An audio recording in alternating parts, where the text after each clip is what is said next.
Another Grand Prix has gone by, and another Grand Prix, we're left asking the fundamental question right now. How does Romain Grosjean still have a seat in Formula One? Spanish Grand Prix was on the weekend, a bit of a snoozer compared to the other Grand Prix we've had this year, but it wouldn't be a GP without watching Romain Grosjean slide all over the racetrack and almost cause a huge crash with Kimi Räikkönen. And it's now time for me to do a video looking at Romain Grosjean and answering the question, why does he still have a seat in Formula One when week in and week out we hear drivers complaining about him and we see the results that are coming? I want to preface this by saying I'm not trying to totally hate on Romain Grosjean here, but I do think this is a very valid question at this point in the season. So Romain Grosjean, 34 years old, no wins, 10 podiums, and 1 fastest lap. He gets his career started in 2009 with Renault.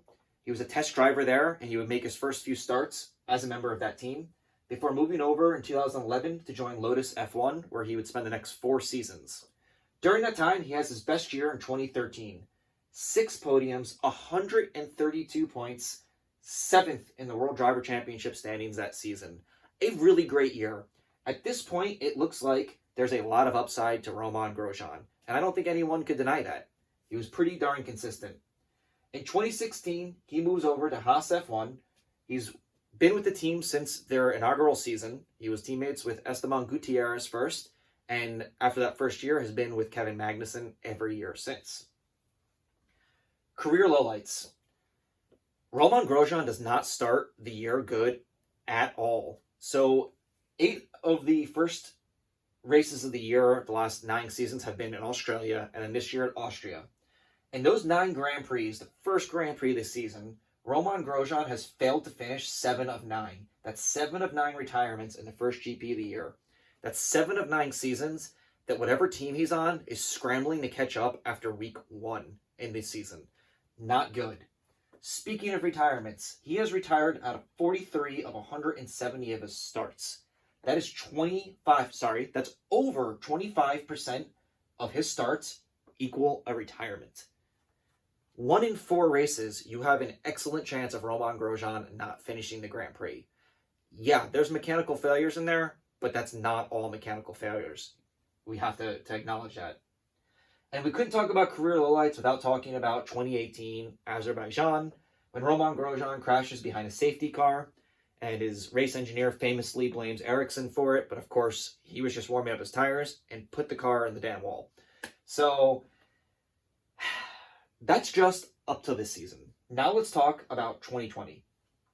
In the British Grand Prix, Haas F1 makes a pretty bold boxing strategy on the formation lap, gives Haas a big advantage. You get Kevin Magnussen up there, you get Romain Grosjean up there. They get a penalty for it. However, Romain Grosjean spends the rest of the race on probably team orders defending Kevin Magnussen so that Magnussen can finish in the points. He kind of becomes a sacrificial lamb there. So I don't want to hate on him too much for this.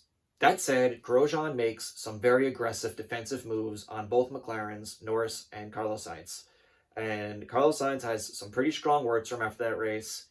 And Romain Grosjean winds up ultimately getting a black and white flag and a formal warning as a result of his driving there, to go along with the criticism in the F1 community of Romain Grosjean looking out of his depth in a Formula One car, which is a point we'll come back to in a minute.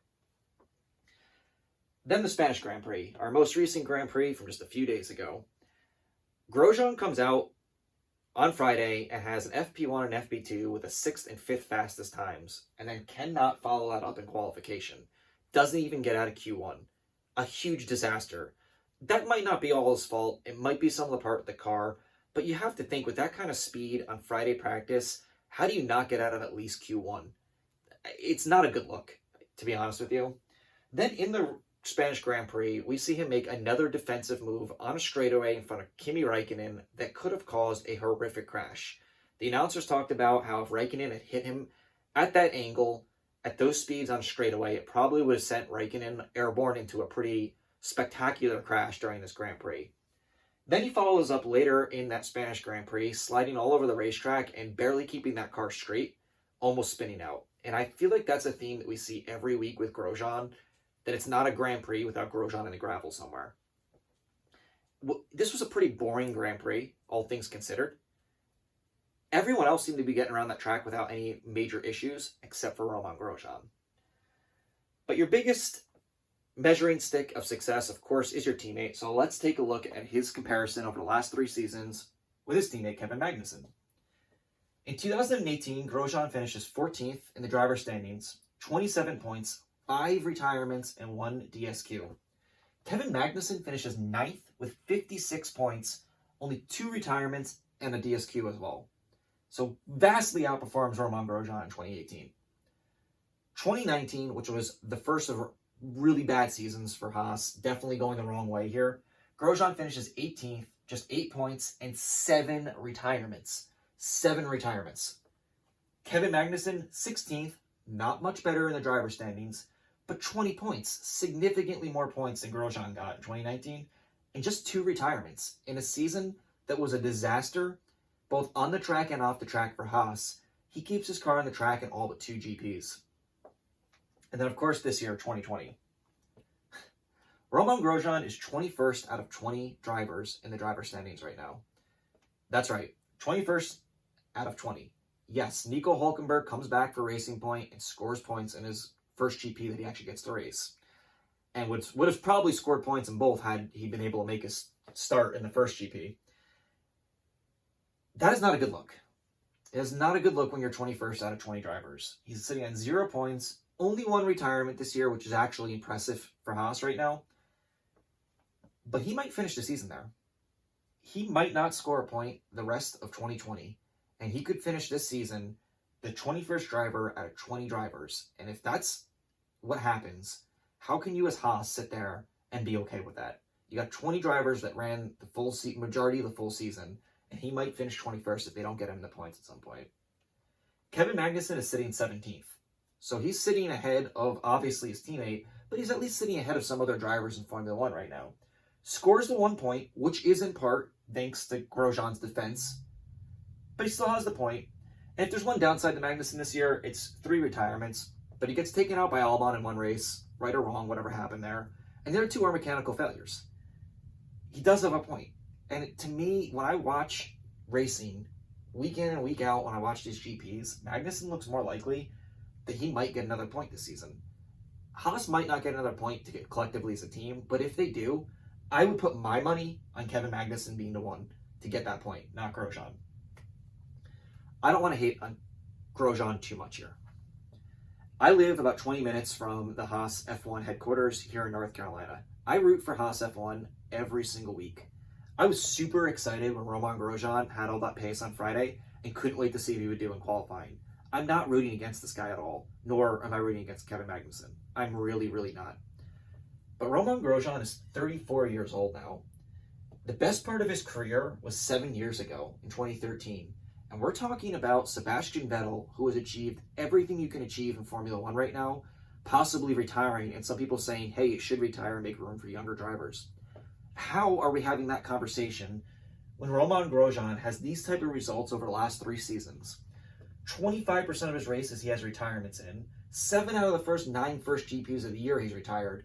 And he's a year older than Sebastian Vettel. I just don't know how we're having that conversation. And of course, Haas could never sign a Sebastian Vettel. He would rather retire than run for Haas, and that's a different conversation.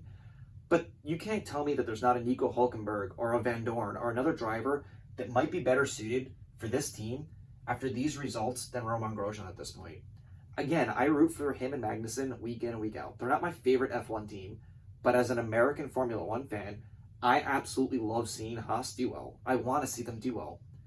But how many of these results can we witness over a 3 to 4 year period and still say Romain Grosjean deserves a seat in Formula 1, or at least a seat in Haas?